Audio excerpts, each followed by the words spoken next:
안녕하세요. 예,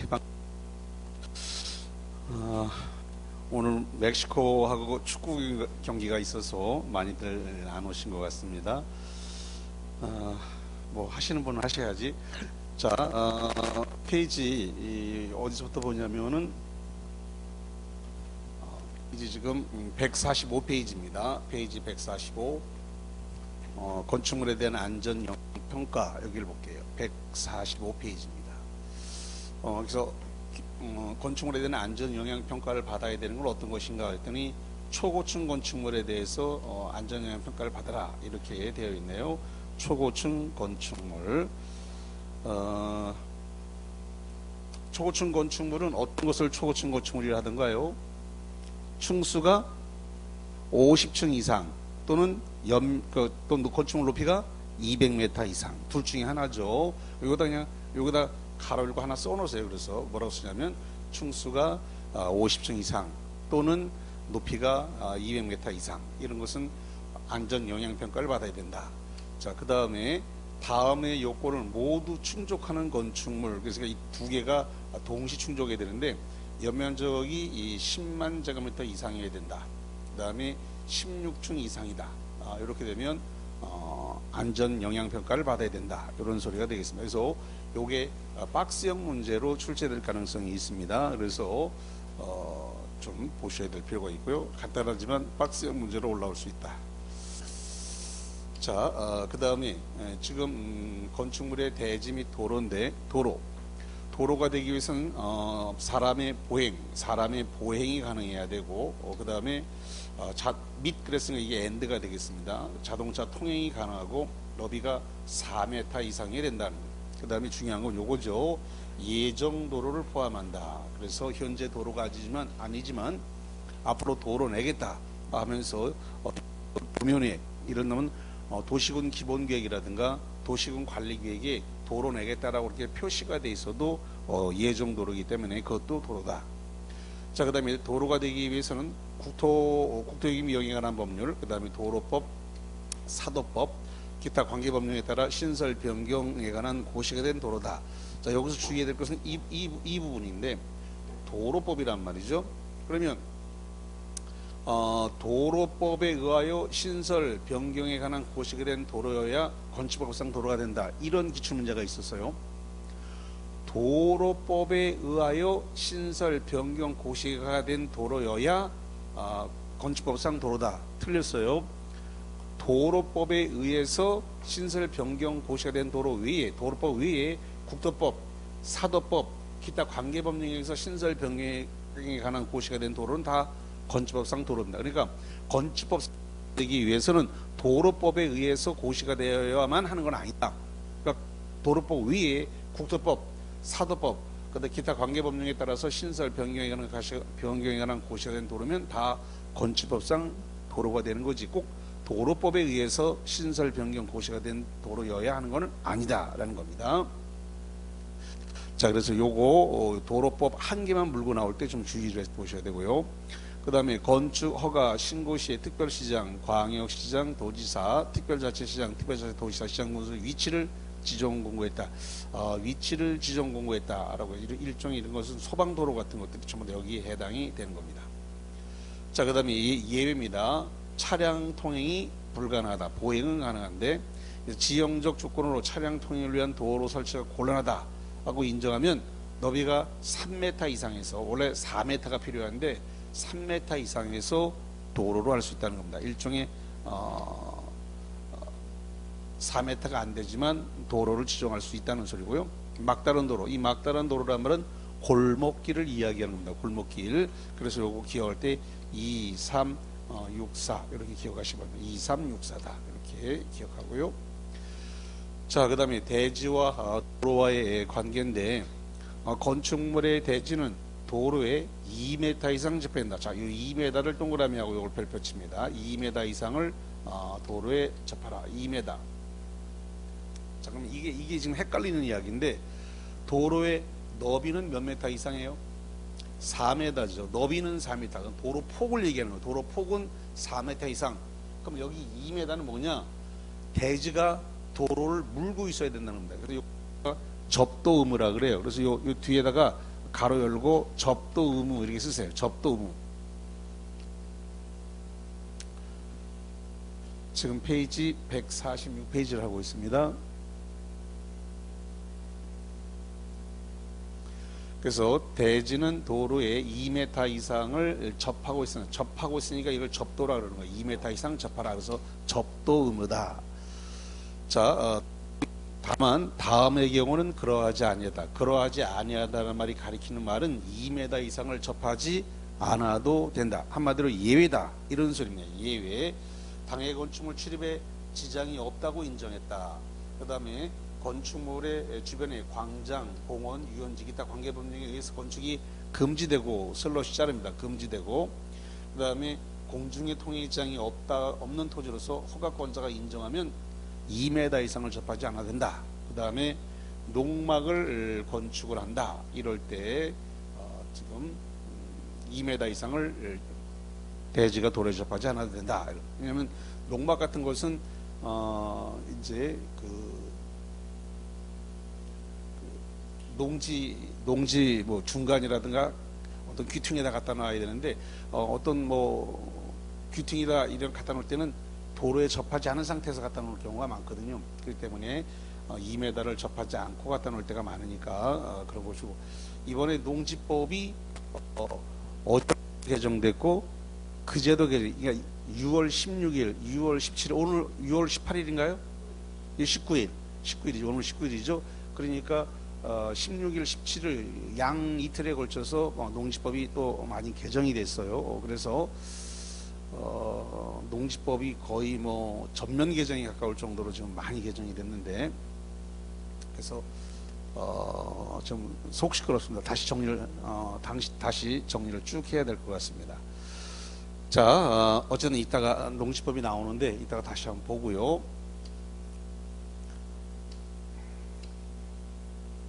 접도의 강화 규정이다.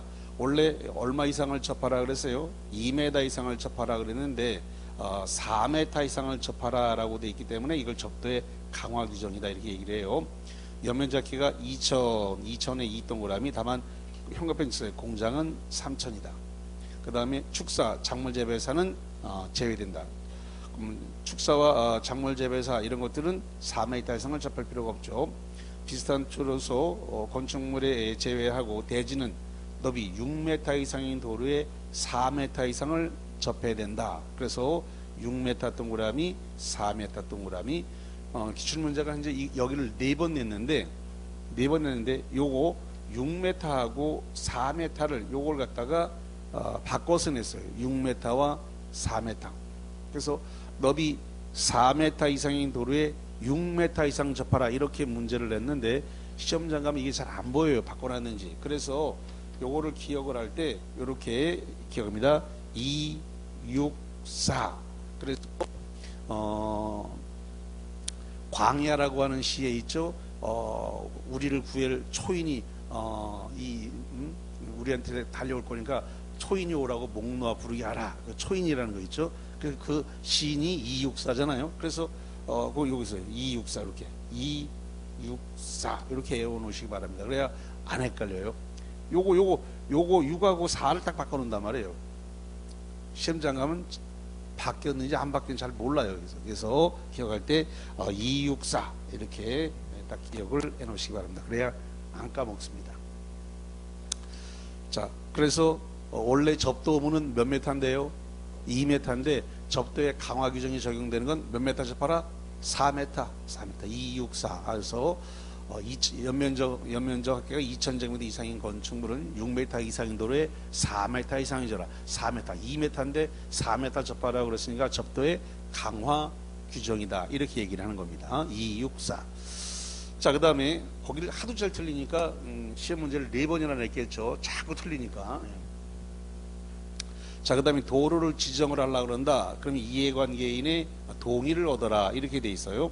그 다음에 예외가 있는데 여기다 별표를 2개 치겠습니다. 예외. 이 박스에다가 이해관계인의 동의 없이, 현관편 동의 없이 건축위원회 심의를 거쳐서 지정할 수가 있다. 도로를 지정할 수가 있다는 건데, 이해관계인이 해외에 거주하는 등 동의를 받기가 곤란하다.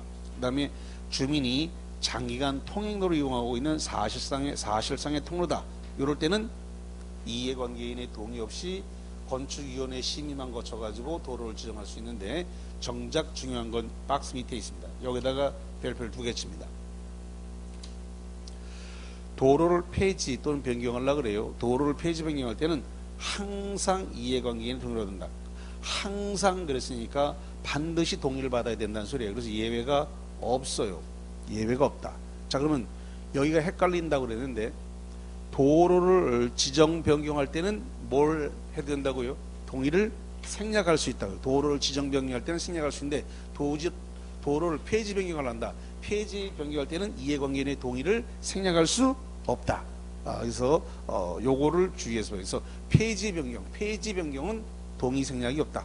지정 변경은 동의 생략이 가능하다. 그래서 요거를 정확하게 기억하시고요. 자, 그 다음에 건축선에 대한 이야기가 등장을 했습니다. 자,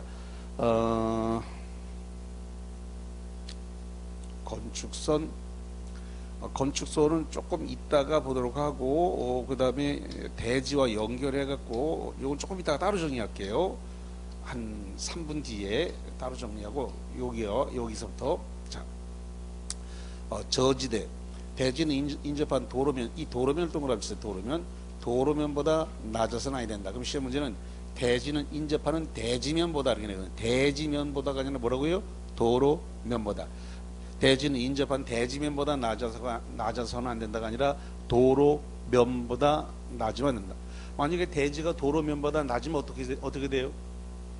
그렇죠. 도로에서 낮은 대지로 물이 흘러내리니까 저지대가 되는 거죠. 그럼 물이 침수 우려가 있기 때문에, 그래서 도로면보다 대지가 낮으면 안 된다는 거죠. 그러면 저지대가 되면서 문제가 생기니까, 다만 예외가 있어요.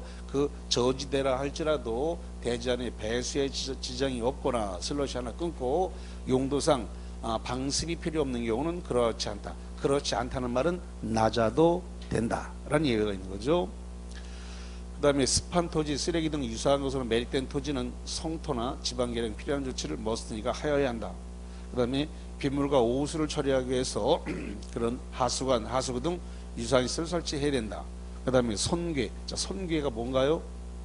손괴는 무너질 우려가 있는 것을 손괴라 그래요. 손괴가 뭐라고요? 무너질 우려. 자, 무너질 우려가 있는, 손괴 우려가 있는 토지에 대지를 조성하면 옹벽을 설치해야 된다. 당연한 소리고요. 그 다음에 성토가 뭐예요? 흙을 들이붓는 겁니다. 흙을 들이붓는 것을 성토라 그래요. 그 다음에 절토는 깎아내는 거죠. 성토하고 날 절토하는 부분의 경사도가 여기 밑줄 1대 1.5다. 1대 1.5 이상 높이가 1m 이상 부분은 옹벽을 설치해야 된다. 그 다음에 옹벽 높이가 2m 이상인 경우 이를 콘크리트 구조로 해야 되고, 그리고 옹벽의 외벽면은 이를 지지 또는 배수를 위한 시설 위에, 자, 이 외의를 갖다가 동그라미가 겹쳐서 외의 구조물이 바깥으로 튀어나오지 아니하게 할 것. 자, 그러면 외벽면에서 지지하거나 배수하는 시설물은 튀어나와도 된다는 거예요? 안 된다는 거예요? 된다는 거죠. 지지하거나 배수를 위한 시설물은 외에 나머지는 나오면 안 된다. 그러니까 외에는 튀어나오지 마라. 그러면 결론적으로 지지하거나 배수하는 시설은 튀어나와도 된다. 그거를 뺀 나머지는 튀어나오면 안 된다. 이런 소리가 됩니다. 그래서 시험 문제를 낼 때 요거 외의라고 하는 말을 딱 빼고 냅니다. 시험 문제다가. 그래서 요 디귿에다 별표를 쳐놓을게요. 디귿에다가 이 디귿이 여러 번 출제가 되는데, 옹벽의 외벽면은 이를 지지 또는 배수를 위한 시설물, 배수를 위한 이 구조물은 바깥으로 튀어나오게 아니할 것. 그래서 지지하거나 배수를 위한 시설물의 구조물이 바깥으로 튀어나오지 아니할 것. 이렇게 내면 지지하거나 배수를 위한 시설물이 튀어나오면 안 된다는 소리니까 안 돼. 그거는 빼고 튀어나오지 말라거든요. 외를 넣어야. 근데 외를 안 놓고 문제를, 기출 문제를 좀 2번 냈어요. 이게. 자, 그 다음에 이 옹벽의 높이가 2m를 넘는 경우는 추조시 신고해야 한다. 그래서 우리가 옹담이라고 하는 기억하세요?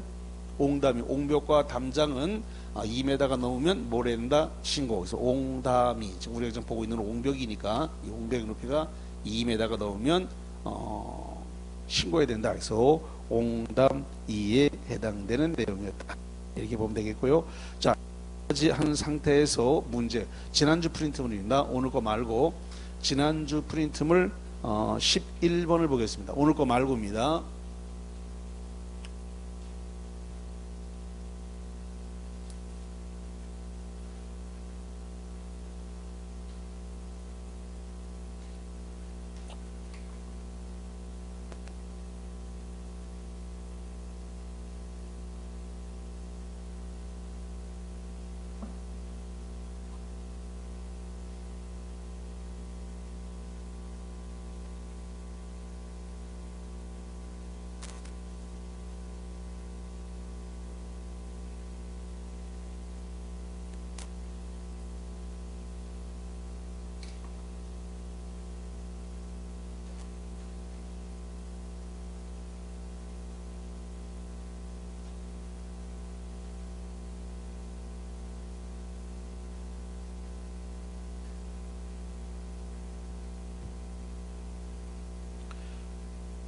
자, 11번 보겠습니다.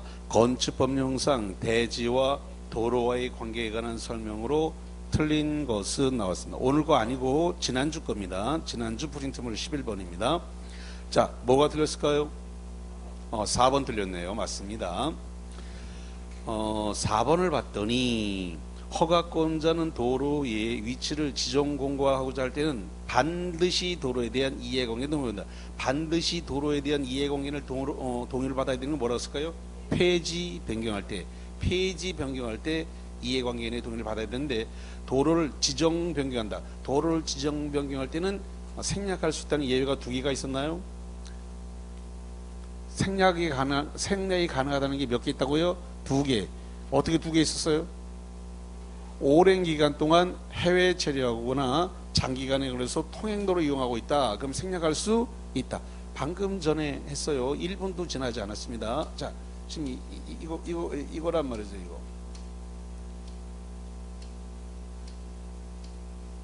이거. 지금 동의를 받아야 되지만 동의 없이 동의 생략하는데 해외에 거주한다. 그 다음에 장기간 통행로 이용하고 있다. 그러면 동의 없이 도로를 갖다 뭐 할 수 있다고요? 지정할 수 있다. 근데 도로를 폐지 변경할 때는 항상 이해관계에 동의한다. 예외가 없다 그랬습니다. 그래서 폐지 변경은 반드시 이해관계인의 동의를 받아야 되지만 지정 변경은 생략할 수 있는 예외가 2개가 있다. 그래서 이거를 자꾸 내기 때문에 생략이 있냐 없냐를 자꾸 물어본단 말이죠. 그래서 이거 생각이 안 날 수가 있어요. 주의해서 보시고요. 자, 그 다음에 이제 건축설에 관한 거. 그래서 4번만 틀렸고 나머지 다 맞기 때문에 금방 뭐 이상이 없었던 거기 때문에 설명은 생략합니다. 4번만 틀렸습니다. 자, 이제 건축선이 되겠습니다. 건축선이라는 것은 건축물을 건축할 수 있는 건축 한계선을 말합니다. 자, 여기다가 건축선에다가 땡땡하고 건축할 수 있는 한계선 이렇게 쓰세요. 다시 한번 건축선에다가 땡땡하고 건축할 수 있는 한계선 이렇게 써요. 건축할 수 있는 한계선이다. 그러면 건축선은 어디를 할 거냐 했더니 대지와 도로와의 무슨 선이라고 되어 있어요? 경계선. 이 경계선을 동그랍니다. 경계선이다. 그럼 대지와 도로와의 경계선을 도로로 하는데 건축선으로 하는데 이 대지와 도로와의 경계선을 건축선으로 한다는 것에 대한 예외가 3가지가 있더라. 소요너비에 미달한다. 소요너비에 미달한다는 말은 너비에 못 미친다는 겁니다. 원래 소요너비가 몇 메다죠? 4m죠. 도로의 소요너비가 몇 메타라고요? 4m. 그럼 4m에 못 미친다는 말은 도로 너비가 2m, 3m 도로다 이런 겁니다. 3m 도로도 도로가 될 수 있죠? 아까 위치를 지정 공고한다 3m에서 막다른 도로도 되잖아요. 2m, 3m 도로가 나올 수가 있다라는 겁니다. 그런 것들을 우리가 소요너비에 미달하는 못 미치는 도로다. 그러면 소요 너비에 미달하는 못 미치는 너비 도는 건 도로 중심선. 자, 여기 좋은 말이 나왔습니다. 중심선을 동그라미 하고 여기다가 별표를 하나 딱 쳐놓습니다. 자, 중심선이 보이면 뒤에 뭐가 따라 나오냐면 2분의 1이 꼭 따라와야 됩니다. 다시 합니다. 도로에 중심선이 보이면 그 뒤에 뭐가 따라 나오라고요? 2분의 1. 2분의 1이 꼭 뒤에 따라 나와야 된다라는 겁니다. 2분의 1에 상당한 수평거리를 후퇴한 선을 건축선으로 한다. 자, 만약에 도로비가 만약에 3m다. 3m면은 그러면 이 도로 중심선으로부터 얼마큼씩 후퇴를 해야 돼요? 아니죠. 1.5가 아니죠. 지금 도로 너비가 몇 m였어요? 3m. 그럼 얼마가 모자라요? 1m. 그럼 양쪽으로 얼마큼 나가야 돼요? 0.5씩 나가야지. 2분의 1이 후퇴를 해야 되니까. 2분의 1. 그래서 지금 소요 너비 3m 하니까 소요 너비에 미달하네. 얼마가 미달해요? 1m. 1m가 미달하지. 소요 너비가 1m가 미달하는 거예요. 4m가 소요 너비니까 3m라고 줬으니까 1m에 미달하는 거죠. 그러면 도로 중심선에서 2분의 1을 후퇴해야 되니까 3m 도로면 도로 중심선에서 양쪽으로 얼마큼 후퇴해야 돼요? 0.5씩 후퇴를 해야 되는 거고 2m 도로다 그러면 양쪽 도로 중심선에서 얼마큼 후퇴해야 돼요? 1m씩 후퇴해야 되는 거죠. 왜냐 그러면 중심선에서 소요 너비의 2분의 1만큼 그랬으니까 2m 도로는 양쪽으로 1m씩 3m 도로는 양쪽으로 0.5m씩 후퇴해야 된다. 왜냐 2분의 1만큼 물러나라고 했으니까 그래서 그거 좀 응용해서 보시고요. 그 다음에 당해 도로 반대쪽에 경사지가 있다 또는 뭐 하천이 흐른다 철도선로 부지가 있다 이와 유사한 것이 있는 경우는 그 경사지 철도 하천 부지 쪽으로는 도로를 낼 수가 없으니까 그 경사지 있는 쪽에서 소요 너비만큼 후퇴해야 된다는 겁니다. 그러면 경사지 등이 있으면 소요 너비만큼 후퇴하려 그러면 만약에 3m 도로면 통째로 얼마큼 후퇴해야 돼요? 1m. 2m는 2m가 오르니 그게 지금 이와 유사한 것은 경사지 등이 있는 쪽 도로 경계에서 소요 너비의 상당한 수평거리에서는 후퇴를 해야 된다는 겁니다. 그래서 소요 너비 만약에 3m다 경사지 등 있는 쪽이 3m다 도로다 그럼 1m 2m 도로다 그럼 2m가 여기는 2분의 1이 붙어요 안 붙어요? 안 붙잖아요. 2분의 1이 나오는 거는 중심선이 있어야 2분의 1이 나온다니까요. 그래서 2분의 1은 중심선이 있어야 2분의 1이고 그 다음에 경사지, 하천, 철도, 선로부지 기타 이와 유사한 것이 있을 때는 그 경사지 있는 쪽에서 도로 경계선에서 소요너비의 수평거리의 상당 거리를 후퇴한다 이렇게 보시면 되고 그때 이 경우는 지금 소요너비가 미달해서 후퇴한 거니까 그 미달한 후퇴한 부분은 대지 면적에서 제외. 그래서 건축선이 이렇게 소요너비 미달로 인해서 후퇴된 경우는 대지 면적에 포함되지 않는다. 자, 그 다음에 특별자치시장, 특별자치도지사, 시장군수장 별도 지정 여기 박스를 치세요. 별도 지정이란 말이에요. 건축선을 별도 지정, 따로 지정한다는 겁니다. 그래서 건축물의 위치를 정비하거나 환경을 정비하기 위해서 필요한 인정할 때는 도시 지역에서 이 도시 지역을 동그라미 하고 왼쪽으로 뽑아서 시가지 이렇게 했습니다. 도시 지역을 동그라미 쳐서 왼쪽으로 뽑아서 뭐라고 쓴다고요? 시가지. 시가지에서 여기서 시가지란 도시 지역을 의미하고 그 시가지 도시 지역에서 4m 이하에서 건축선을 따로 지정할 수 있다. 따로 지정, 별도 지정인데 도로 너비가 4m 이상인 도로임에도 불구하고 건축선을 별도 지정, 따로 지정할 수가 있습니다. 이런 경우는 건축물의 위치 정비, 환경 정비를 위해서 하는 거기 때문에 건축선과 도로 사이 면적은 포함한다. 포함 동그라미. 자, 헷갈릴 내용을 다시 말씀드립니다. 소요 너비에 못 미치는 미달하는 도로인 경우에 건축선이 후퇴돼서 지정된 경우에 대지 면적에 산입한다, 제외한다. 제외한다. 여기 제외한다고 돼 있잖아요. 여기 소요 너비 미달. 소요 너비가 미달돼 가지고 건축선이 후퇴되면 대지 면적에서 뭐 한다고요? 제외. 그런데 지금 건축선을 별도 지정 따로 지정했을 때는 대지 면적에 뭐 한다고요? 포함.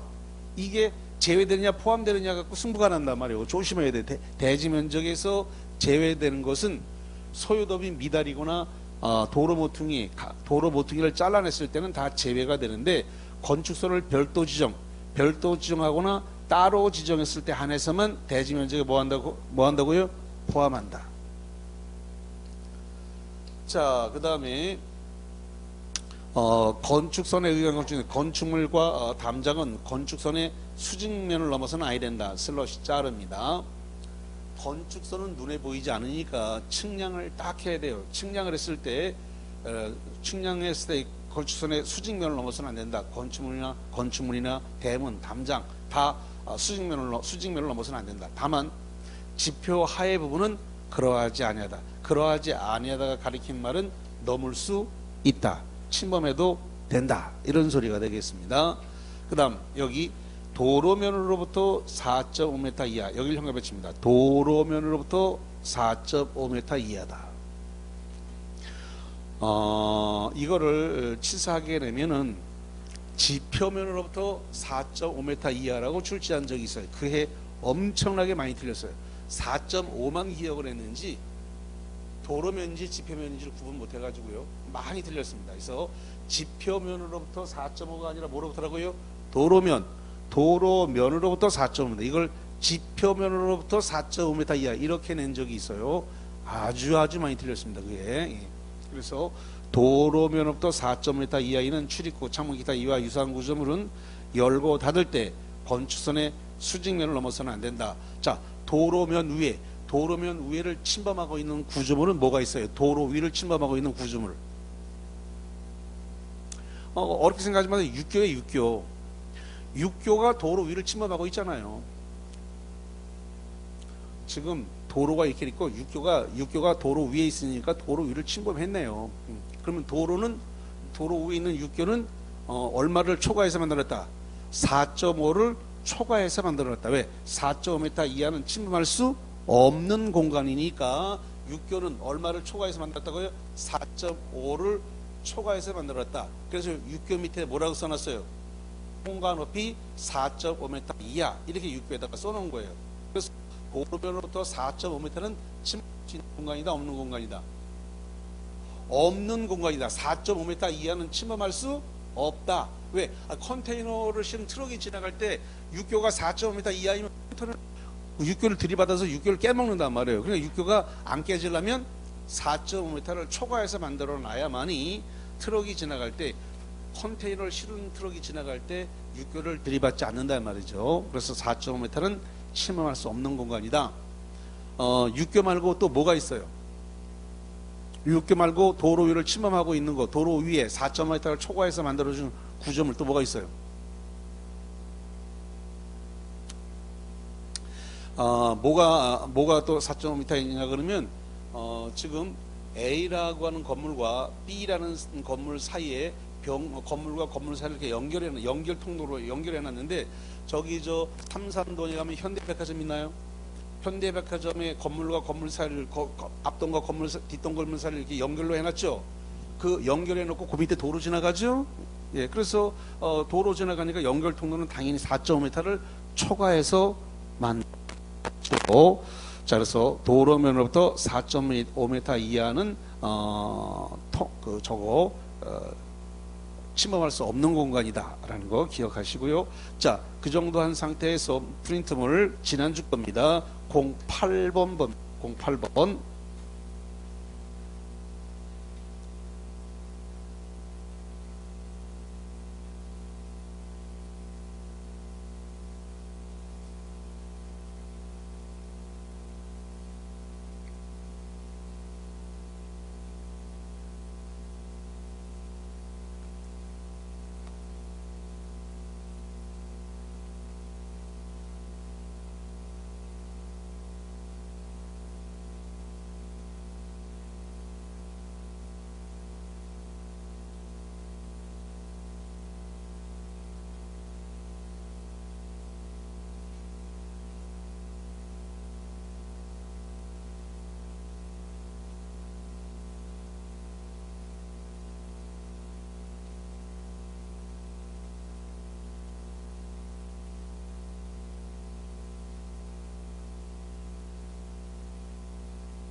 자, 08번 봅니다. 건축법령상 건축선에 관한 설명으로 틀린 것은 번호로 합니다. 몇 번이 틀렸을까요? 3번이 틀렸네요. 도로의 반대쪽에 경사지, 하천, 철도, 선로부지 등이 있는 경우에 경사지 등이 있는 쪽의 소요 너비의 2분의 1만큼, 2분의 1 동그라미, 2분의 물론입니다. 지금 2분의 1이 나오려면 앞에 뭐가 있어야 된다 했어요? 중심선이 있어야죠. 그럼 2번 동그라미 보니까 소요 너비에 못 미치는 너비 도로인 경우는 중심선으로 또 소요 너비 얼마가 있어요? 2분의 1. 그 2번은 맞는 거예요. 2분의 1이 나오려면 앞에 뭐가 있어야 한다? 중심선. 3번은 2분의 1 앞에 중심선이 있어요, 없어요? 없어요. 그러면 소요 너비만큼 불러놔야 되는 겁니다. 2분의 1만큼이 아니고. 그래서 경사지, 철도, 선로, 하천 부지가 있으면 그 있는 쪽으로부터 그 수평거리의 소요 너비만큼 물러난 선입니다. 소요 너비만큼 3m면 1m, 2m는 2m가 소요 너비가 되는 겁니다. 그것만큼 물러나야 되니까 2분의 1 그러면 반쪽만 물러나서 안 된단 말이에요. 양쪽에 대지가 있다는 전제가 돼야 되는데 중심선이란 말이 나오면 양쪽에 대지가 있는 건데 철도, 하천부지 이런 것이 있으면 한쪽은 대지가 없다는 소리가 되기 때문에 중심선이 나오질 않습니다. 그래서 계속 말씀드렸던 사항이고요. 자, 나머지는 다 맞기 때문에 생략. 자, 4번을 다시 볼게요. 4번 시장군수구청장이 시가지 안에서 이 시가지를 어디라 그랬어요? 도시지역이라 그랬죠. 시가지가 어디라고요? 도시지역. 도시지역에서 4m 이하의 범위에서 건축선을 따로 정할 수 있다라고 아까 좀 말씀을 드렸었습니다. 좋습니다. 다 맞는 말이기 때문에 보는 것은 생략합니다. 자, 그 다음에 지금 건축 면적, 바닥 면적과 관련된 사항인데 주에 좀 보긴 봤는데 그것 중에서 조금 그 앞에 사항을 좀 보도록 할게요.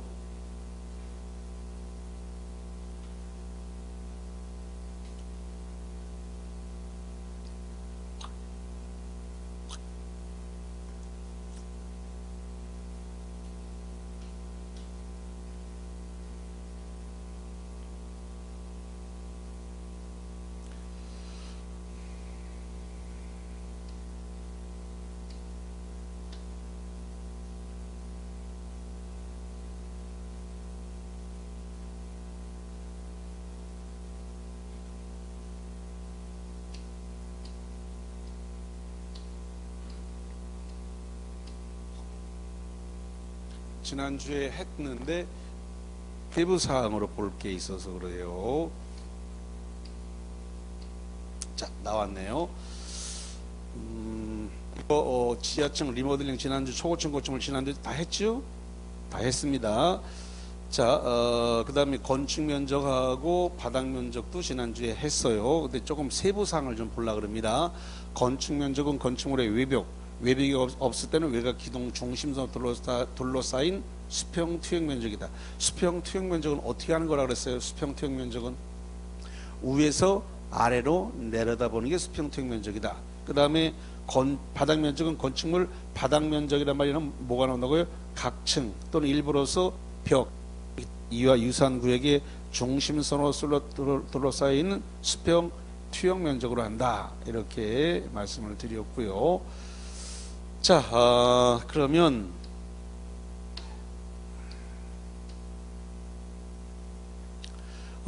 승강기탑, 계단탑, 바닥 면적 중에서 지금 페이지 몇 페이지냐면은 페이지 135페이지입니다. 페이지 135 중간입니다. 2번 승강기탑, 계단탑, 장식탑, 기타 이와 유사한 옥상 부분, 여기 레모칩니다. 옥상 부분이란 말이에요. 부분은 바닥 면적에 산입하지 않는다. 다시 승강기탑, 계단탑, 장식탑 이런 옥상 부분은 바닥 면적에 뭐하지 않는다고요? 산입하지 않는다. 자, 그 다음에 예외 노대. 이 노대라고 하는 말은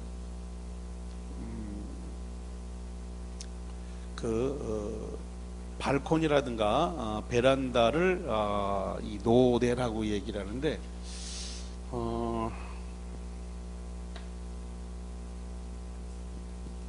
이 공사 현장에 가면 말이죠. 일본말로 해요. 일본말로. 그래서 반내루, 오비끼 뭐 다 이렇게 다 일본말로 뭐 바로 다 일본말로 다 합니다. 이게 다. 아니 지금 일본에서 해방된 지가 언젠데 아직까지 지금 70년, 80년이 지난데도 아직까지도 일본말로 현장에서는 해요.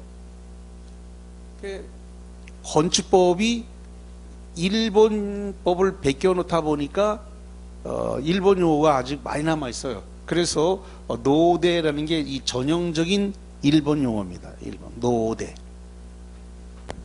이제 전쟁에서 일본이 졌어요.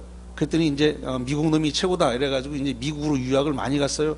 그러니까 미국 갔다 와서 법을 개정을 하다 보니까 이제 일본법에다가 그 다음에 미국법으로 바꾸다 보니까 그래서 이 한국법이 지금 막 뒤섞여 있어요 지금 이게. 그래서 노대라고 하는 것이 이게 영어로 얘기하면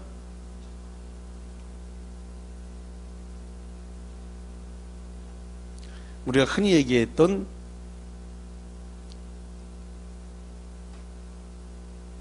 뭐라 그랬어요 제가? 베란다 발코니라고 했어요. 베란다 발코니. 베란다 발코니를 노대라고 표현한다는 거죠. 그래서 그 노대 등의 면적에서 노대 등이 접한 가장 긴 외벽에 접한 길이에 1.5를 곱한 값을 뺀 면적을 산입한다. 여기서 중요한 건 1.5라고 하는 요 숫자입니다. 1.5. 1.5를 곱한 값을 뺀 면적을 산입한다. 그러면 시험 문제에다가 2m를 곱한 값을 뺀 면적이다. 아니면 모두를 뭐 산입한다. 뭐 이런 식으로 내는데 1.5를 곱한 값을 뺀 면적을 산입한다. 요게 잘 기억을 하셔야 됩니다. 자, 노대. 이 노대란 말을 잘 이렇게 못 들어본 말일 텐데 일본 용어이기 때문에 그래요. 그 노대가 뭐라 그랬다고요? 베란다, 발코니 이런 걸 얘기한다 그랬습니다.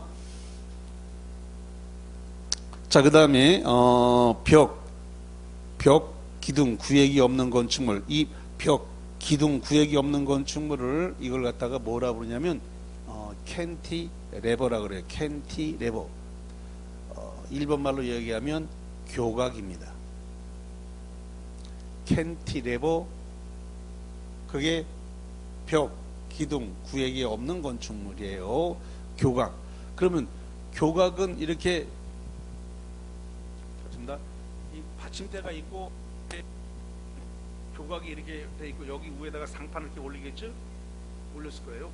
그럼 우리가 면적 산정은 어떻게 해서 면적 산정하죠? 수평, 투영 면적. 위에서 아래를 내려다봐요. 그러면 교각이 이렇게 있으면 수평, 투영 면적하면 여기하고 해서 밑에를 잴 거 아닙니까?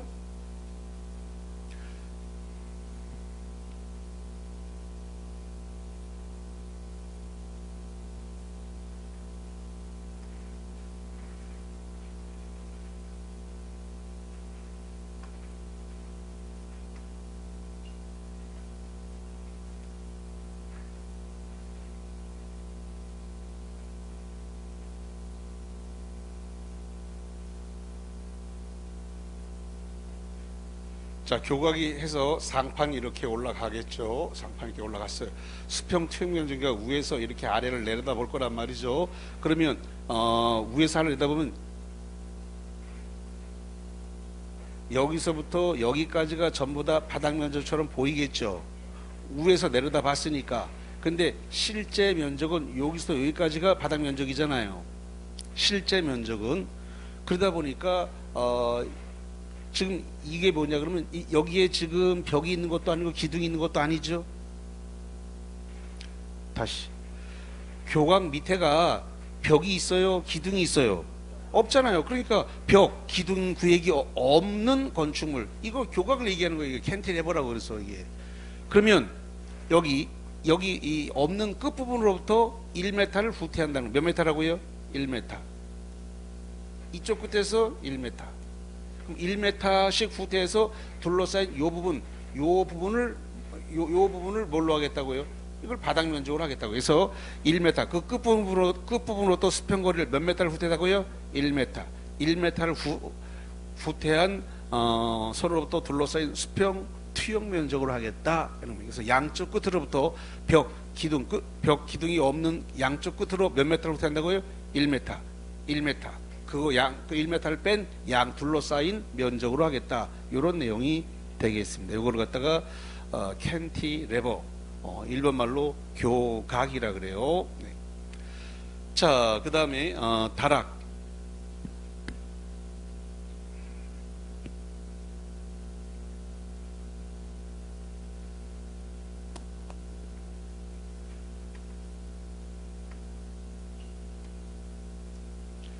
이 다락은 층고가 1.5 이하인 것은 바닥 면적에 산입하지 않는다. 다만 경사지붕인 경우는 1.8m 이하까지는 바닥 면적에 산입하지 않는다. 이런 소리인데, 자, 이런 거예요. 자, 이런 지붕은 무슨 지붕이라 그래요? 이런 지붕 뭐라 불러요? 자, 지금 현재 이런 지붕을 무슨 지붕이라 그래요? 경사 지붕이라 그래요. 경사진 지붕. 어렵게 생각하지 말고. 자, 경사 지붕인데 여기다가 다락을 요 경사 지붕 여기에다가 다락을 만들었단 말이에요. 다락을. 그랬을 때 다락의 높이가 여기까지 해서 1.8m 이하이면 요 다락의 면적을 바닥 면적에 산입한다, 안 한다? 안 한다. 1.8m 이하인 것은 바닥 면적에 산입하지 않는다. 산입 안 한다. 그런데 경사지붕의 반대말은 평지붕이에요. 무슨 지붕이라고요? 평지붕. 자, 만약에 이게 지붕이 이렇게 평지붕이다. 근데 여기에다가 지금 다락을 만들었다. 다락의 높이가 이게 1.5m. 다락의 높이가 1.5m 이하일 때는 요 다락의 요 면적을 바닥 면적에 산입한다, 안 한다? 안 한다. 그래서 평지붕일 때 다락의 높이, 그럼 평지붕일 때 높이가 1.5m면 사람이 성인은 가서 이렇게 허리를 세울 수가 없는 상태죠. 애기들은 상관없겠지만 1.5m니까 애기들은 상관없지만 어른들은 가서 허리를 펼 수가 없는 상태예요. 그 정도의 다락이라면 바닥 면적에 산입하지 않는다. 이런 소리고요. 경사 지붕일 때는 1.8m 이하일 때 그 면적을 바닥 면적에 산입하지 않는다. 이런 소리입니다. 자, 그 다음에 공동주택으로서 지상층에 설치하는 기계실, 전기실, 어린 놀이터, 조경시설, 생활폐기물처럼 주민공동시설, 필로티 면적, 이런 필로티 면적은 바닥 면적에서 제외된다. 그 다음에 1층에 주차에 전용되는 필로티 부분도 바닥 면적에서 제외하고, 그 다음에 지하 주차장 경사로 면적도 바닥 면적에서 제외한다. 이렇게 규정을 두고 있습니다.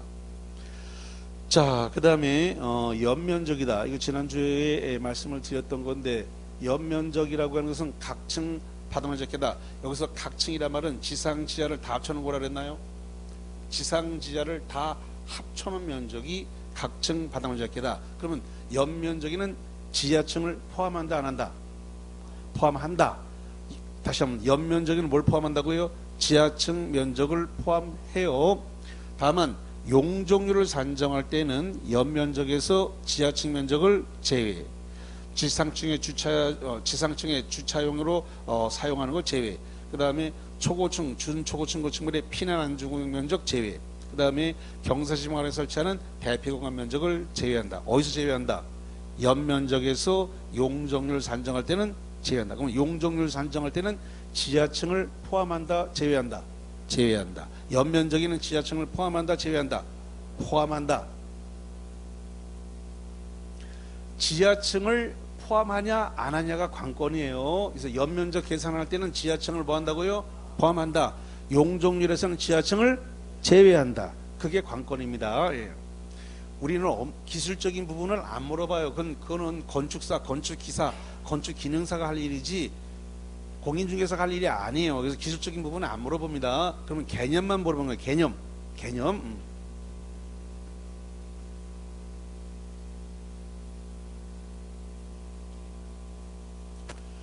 자, 이것도 지난주에 했는데 층고라고 하는 게 방해 바닥 구조체 윗면에서 위층 바닥 구조체 윗면까지다. 그래서 윗면이 두 번 나온다 그랬어요. 그러면 요 윗면 두 번째 윗면을 아랫면 이렇게 내니까 이걸 조심하라 지난주에도 말씀을 드렸고요.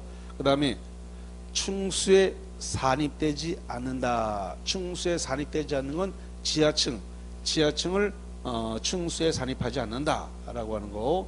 자, 그 다음에 층의 구분이 명확하지 않다. 이것도 지난주에 했는데 층의 구분이 명확하지 않으면 4m마다 하나의 층으로 계산한다. 그 다음에 이것도 했는데 지난주에 했습니다만 건축물의 부분에 따라서 층수를 달리한다. 부분에 따라서 층수를 달리할 때는 뭐한다? 그중 가장 많은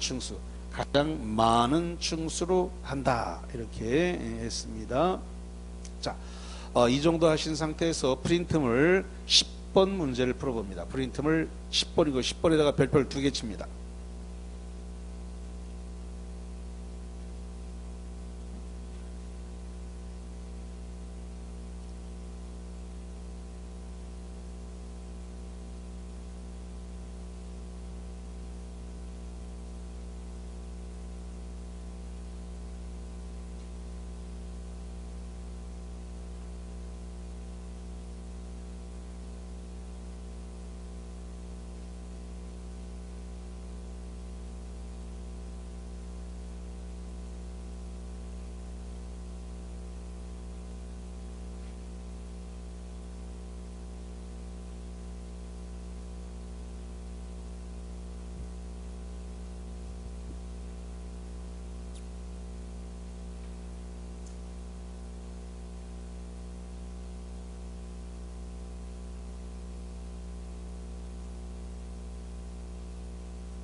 자, 10번 건축법령상 건축물의 면적, 층수 등이 산정 방법에 관한 설명으로 틀린 것은 번호로 합니다. 몇 번이 틀렸다? 5번이 틀렸네. 5번. 주택의 발코니나 베란다를 뭐라 부른다 그랬어요? 일본 말로 노대라 그랬습니다. 노대. 이 노대는 노대의 바닥은 전체가 바닥 면적에 산입되는 게 아니라 뭐라 했을까요? 1.5를 곱한 값을 공제한 면적을 바닥 면적에 산입한다. 1.5를 뭐 한다고요? 곱한 값. 1.5를 곱한 값을 공제한 면적을 바닥 면적에 산입한다. 전부를 산입하는 게 아니다. 그래서 그러면 그 베란다 발코니 노대를 서비스 면적으로 만들어 줄라 그러면 바닥 면적에 산입을 안 하게 하려 그러면 1.5를 곱한 값이 넘어가지 않도록 해야만이 서비스 면적이 되니까 건축하는 사람들이 다 그거 계산해서 베란다 발코니를 서비스 면적으로 만들어 준다는 겁니다. 1.5를 곱한 값을 초과하지 않도록. 초과되면 산입되니까. 자, 그 다음에 거기 문제 중에서 어디를 하나 보냐 그러면 2번인데 10번이 2번인데 층고가 2m인 다락은 바닥 면적에 산입된다. 이거 맞는 말이거든요. 왜 맞는 말이냐면 다락의 기준 면적은 1.8 아니면 1.5죠. 그래서 경사지붕은 1.8, 평지붕은 1.5. 그럼 2m는 1.5, 1.8을 따질 필요가 없이 다 초과된 거죠? 다 무조건 산입이야. 1.5, 1.8을 따질 필요가 없다. 왜? 2m는 다 1.5도 초과됐고 1.8도 초과됐으니까 무조건 바닥 면적에 다 산입한다. 그래서 아까 자 여기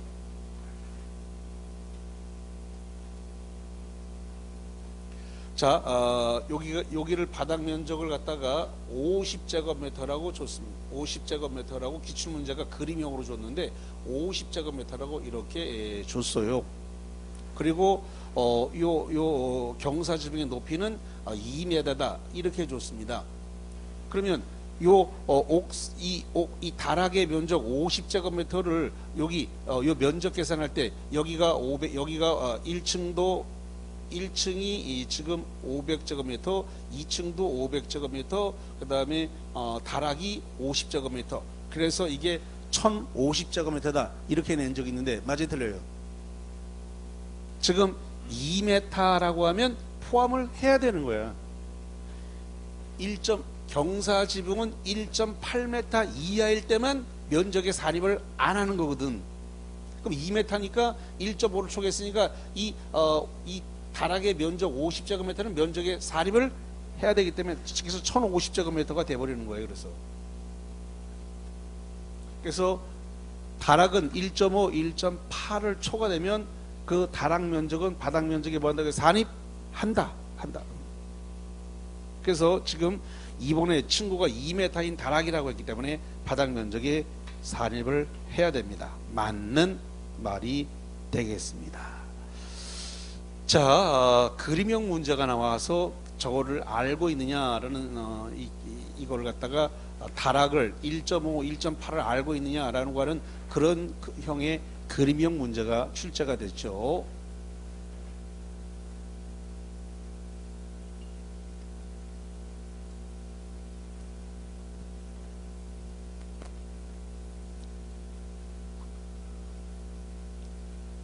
자, 그러면은 잠시 쉬었다가 계속하도록 하겠습니다.